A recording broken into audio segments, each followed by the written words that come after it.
Channel of Vadodara.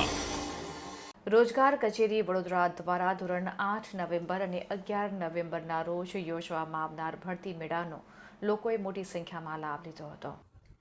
Gujarat સરકારના શ્રમ કૌશલ્ય વિકાસ અને રોજગાર વિભાગ હેઠળની નિયામક રોજગાર અને તાલીમ કચેરી ગાંધીનગર હસ્તકની વડોદરા જિલ્લામાં 2 રોજગાર કચેરીઓ આવેલી છે.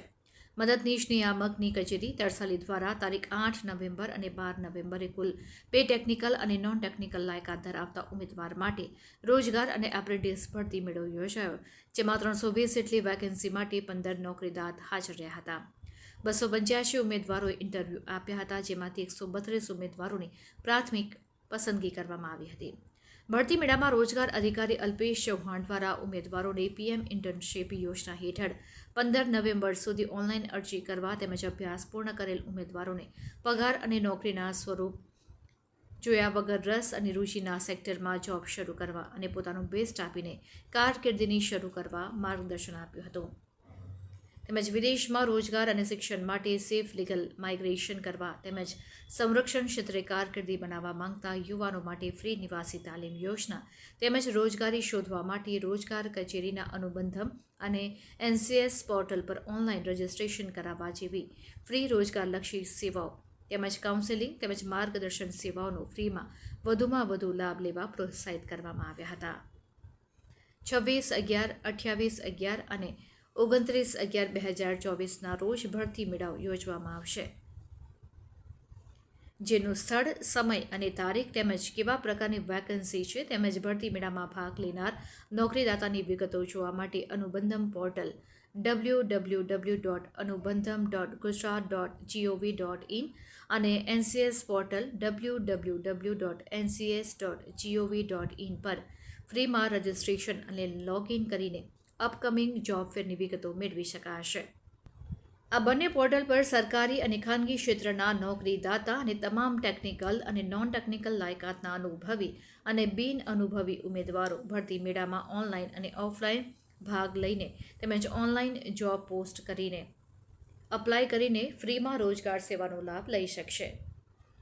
વધારે માહિતી માટે મદદનીશ નિયામક રોજગારની કચેરી, ITC building, ITI campus Tarsali તેમજ યુઈબી ચમેલીબાગ યુનિવર્સિટી ગેસ્ટ હાઉસની બાજુમાં કમાટીબાગ સામે વડોદરાનો રૂબરૂ સંપર્ક કરવા રોજગાર અધિકારીની યાદીમાં જણાવવામાં આવ્યું છે.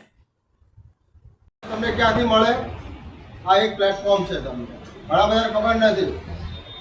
ઘણી બધી એમ્પ્લોયમેન્ટ રિલેટેડ ઘણી બધી સ્કીમો ગવર્મેન્ટ લોન્ચ કરતી હોય છે, ઘણા બધા પ્રોગ્રામ ઇનિશિએટ થતા હોય છે.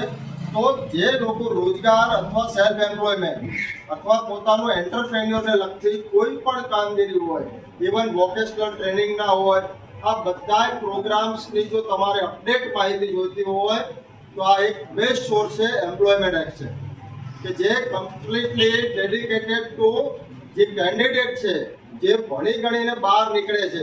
અને અમારો મેઇન મોટો પણ એ છે કે જે યુવાધન છે જે ભણે છે એ ઇલીગલ એક્ટિવિટીમાં ના જાય. કારણ કે સૌથી મોટો દેશને ખતરો છે કે ભણેલા ગણેલા લોકો જો યોગ્ય જગ્યાએ એને સ્થાન ન મળે તો ઘણી બધી ઇલીગલ એક્ટિવિટીઓ ચાલે છે. એમાં બેસ્ટ એક્ઝામ્પલ છે આતંકવાદી પ્રવૃત્તિઓ.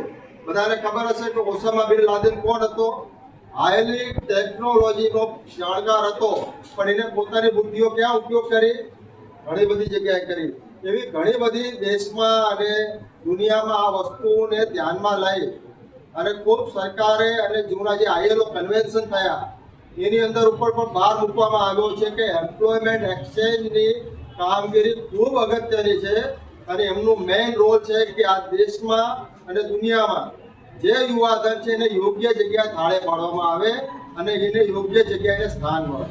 એના માટે મેઇન એમ્પ્લોયમેન્ટ એક્શનનું કામ છે કે જેટલી પણ જે વેકેન્સીસ છે, એટલે કોઈ પણ ઇન્ડસ્ટ્રીમાં કોઈ પણ નવી રોજગારી ઉત્પન્ન થાય અથવા નવી ભરતી કરવાનો ઈરાદો એમનો થાય, એના માટે સરકારે કાયદો પણ બનાવ્યો છે આ કે જેને ફરજિયાત એમ્પ્લોયમેન્ટ એક્શનને જાણ કરવાની છે. શા માટે?